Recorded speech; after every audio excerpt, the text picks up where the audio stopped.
Hey, thanks for joining me again for Success by Design, your comprehensive planning guide for all types of enterprise, our video series on each chapter to help you write your business plan. So remember, if you visit our website at successbydesign.biz, you can get the free worksheets that go with these videos. These videos are all over YouTube for you to find on our channel. And if you go to the website, you will see the sequence so you can watch these in order and get the worksheets as well. You will have to put your email address in there and your contact information for me. That will give you access to the videos in sequence and all of the worksheets as well. But as always, I recommend that you hop on that website, successbydesign.biz, and you purchase your own copy of the book because it has more detail than what I talk about and go over. And it has more questions inside the book that are going to help you to write down things in the workbook. So I would also suggest that you get your companion workbook as well. The workbook is fillable and it has additional questions that are on top of what's in the book to help you with writing your business plan. So again, the book itself goes over the core components that are included in a business plan. And the main part of that is being able to write that down so you can get it out of your head and onto paper. You can see it in the way that it's meant to be, and you can articulate it to people so that they can get the vision and they can run with it. And you also know all of the resources that you need, whether it's human capital, whatever it might be, in order to get this business off the ground, or maybe breathe new life into something that's already been going so that you can sustain it and you can start moving and growing and expanding.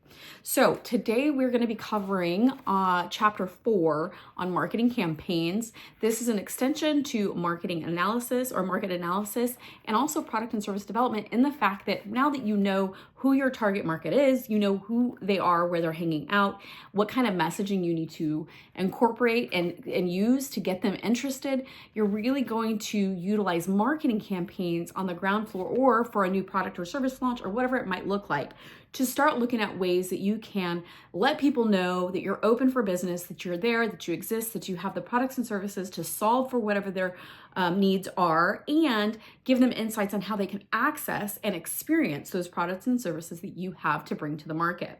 As well, you're going to want to include ways to capture testimonials and reviews that feed back into your marketing campaign so that other people can see that your consumers are enjoying their experience with your products and services. So this chapter, we're going to cover that information.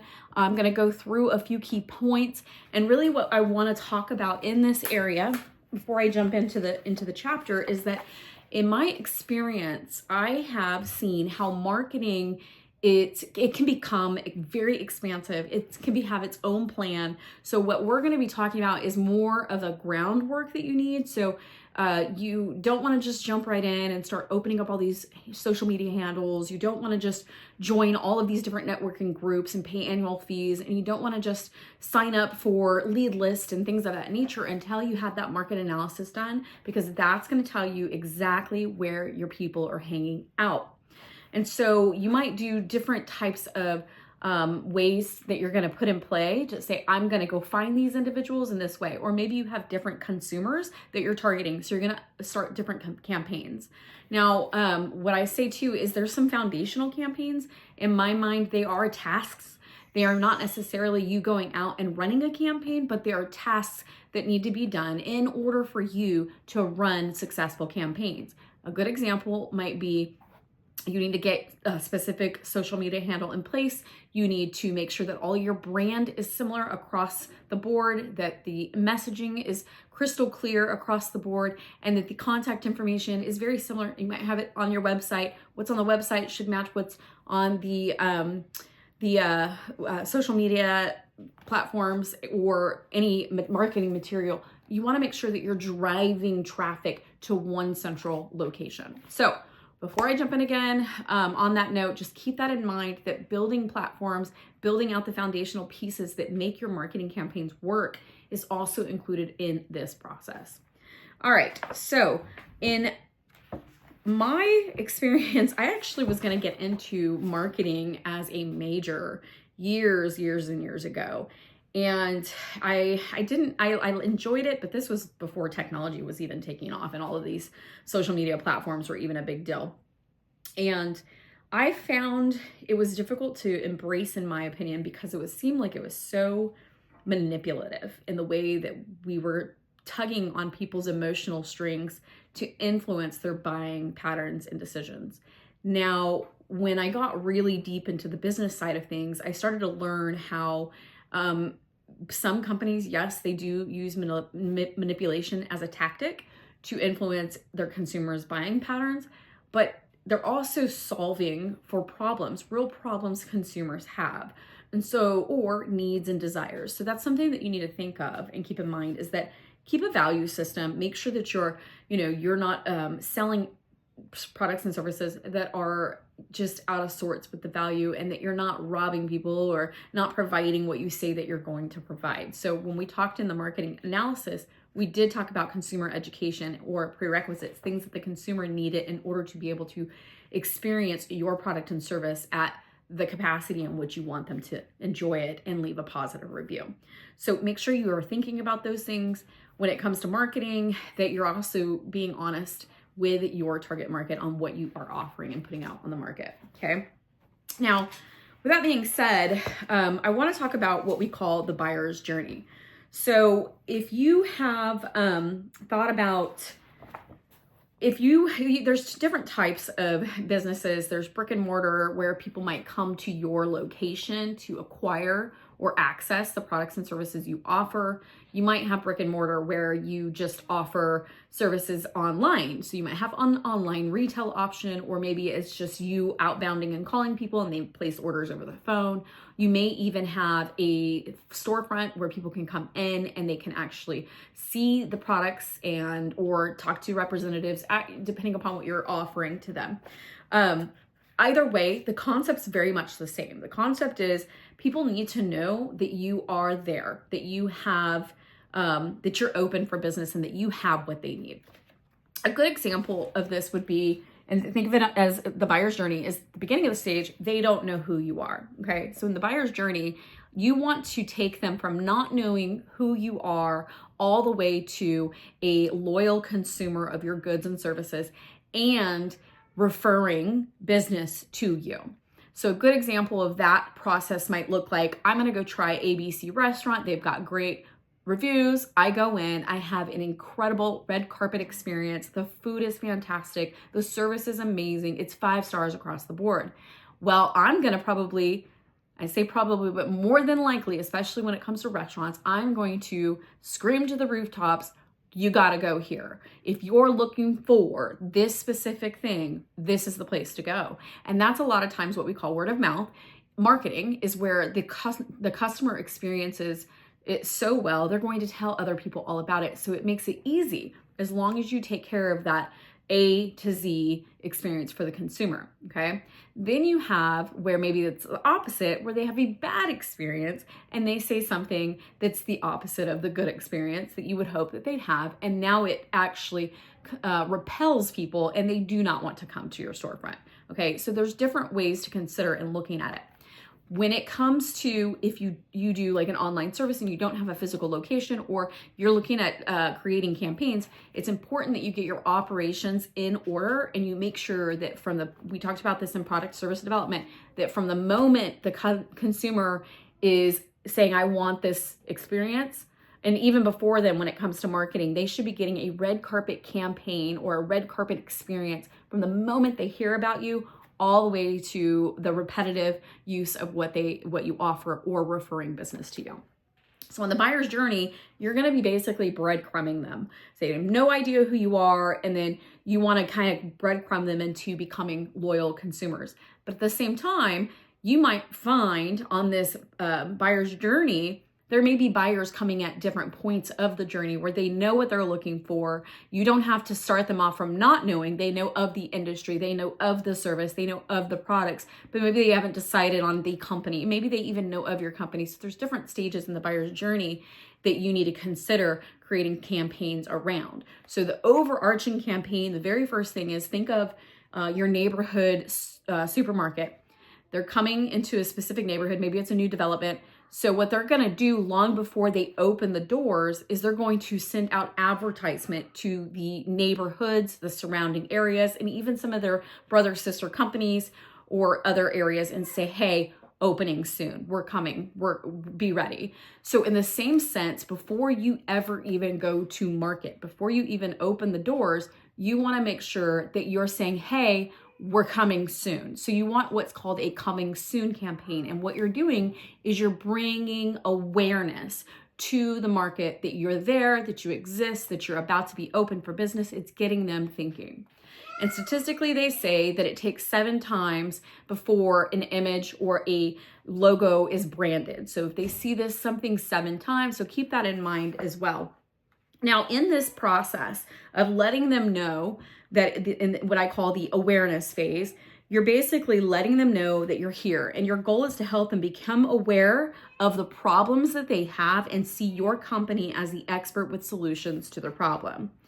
During this phase, you're going to want to communicate to your target market in a way that establishes authority and credibility using your expertise, experience, and brand identity. You'll hear a lot about this in the marketing aspect online when you're creating those, you're building your brand, but you're also building authority and credibility in the online space. You do that through backlinks and different ways that people need to know that you're the expert within your field of expertise, okay? So expertise should demonstrate knowledge in the areas of what, where, how, who, why, what's improved, how to troubleshoot, and options for a resolution. So you can use content like blogs, videos, instructional information, podcasts, and content that brings awareness to your ideal buyer and positions the company as the expert and experienced in the area. So that might be, you might be giving out neighborhood pamphlets on educating them on what your products and services do.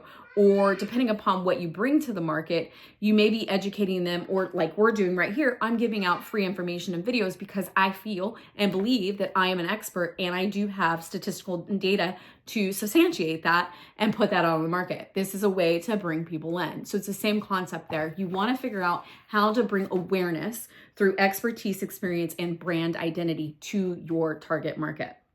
Okay, experience should include historical proof that you have proven results. So let's say, like we talked about, you've done some beta testing, you've got some data that says what you offer is working. You're going to have those testimonials and those stories to show that people who are using your products and services have a great experience and that it solves for whatever the problem is.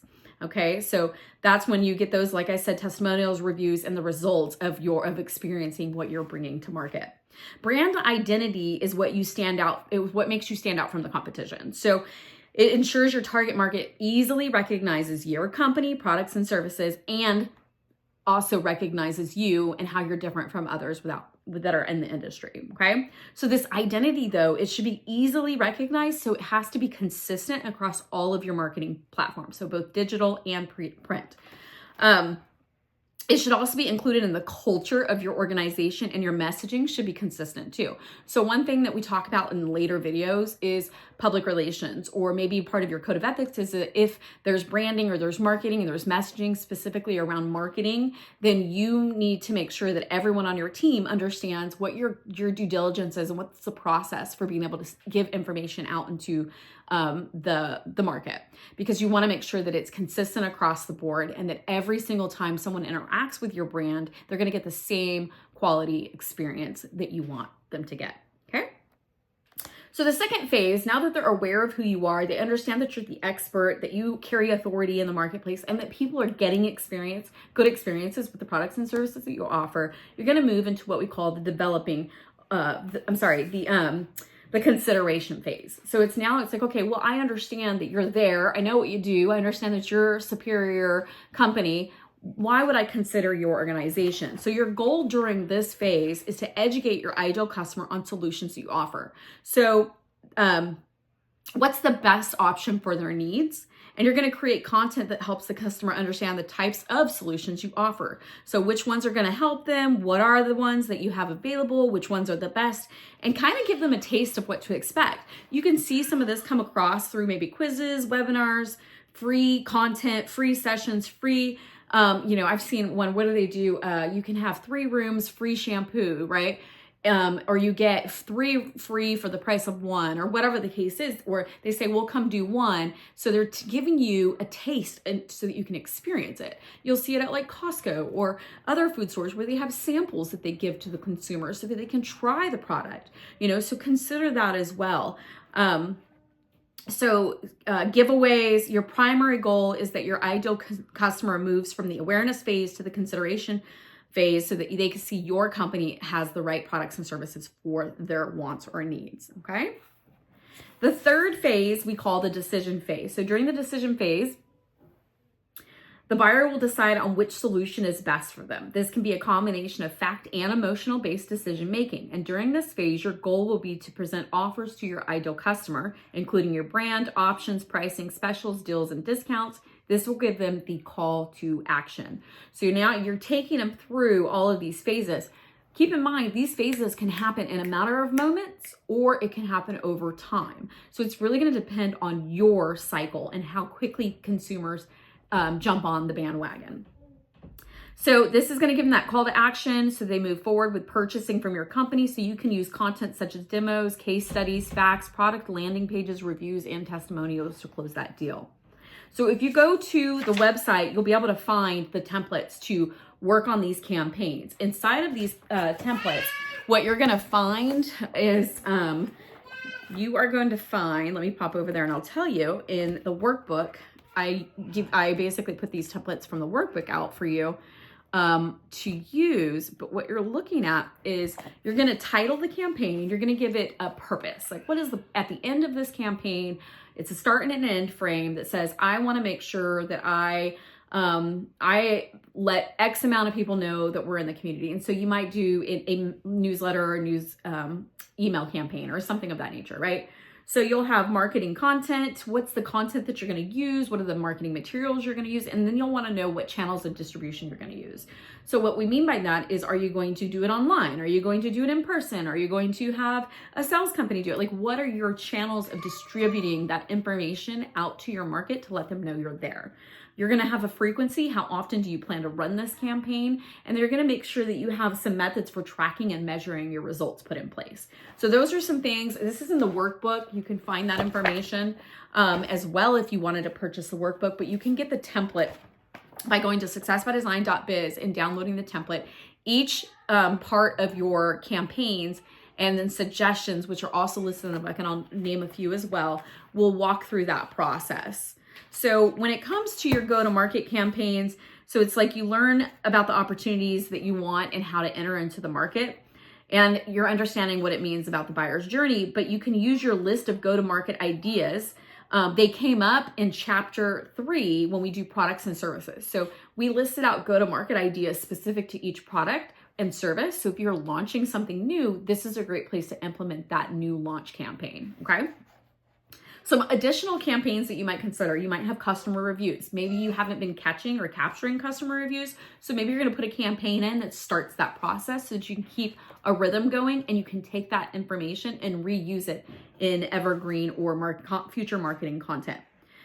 So you also can do new products or service launches. I just mentioned that. Rebranding. When you are rebranding or coming out of quiet lull, be sure to create campaigns around the buyer's journey to help them make sure your customer base is aware of changes and updates. So if you're doing a rebranding, what does it take to make sure that our current client base is aware, but also that now we've got to go out as if we're brand new and get other people to know who we are and what we do. You can do email announcement campaign, and then you can do an increased social media following. So maybe you're using platforms, but you don't have a following. So something to keep in mind when it comes to marketing is that you're going to be taking them through a process of interruption. So people that don't know who you are, or maybe they do, you want to interrupt their day so that you can get their attention, okay? Once you interrupt them, you need to engage them. So just because they're interrupted doesn't mean they've engaged and now they're communicating with you. So an interruption might be like a political note or something on social media. Engagement might be they like, they share, they comment, right? So those are engagements. After that, you're also going to have an opportunity to educate them. So you're taking them through this process. Interrupt, engage, educate, and then the final phase of that is give them the offer. So the offer is that call to action. So you can do all of that in the same marketing piece, or you can drip that over time. So keep that in mind as well. So that's the information I have for you right now on your marketing campaigns. If you get to you get to the worksheets, you can download that. That's a template that you can fill out so you can start thinking about those marketing campaigns you want to do. If you get the book and the workbook, they go into even more detail about how to consider what campaigns you need and how to actually implement them, track them, and adjust as you go. So thank you so much for listening. Don't forget to check us out online at successbydesign.biz or our YouTube channel. You can find more information on different parts of writing your business plan, as well as other books to help you start, manage, and grow your organization. Thank you so much.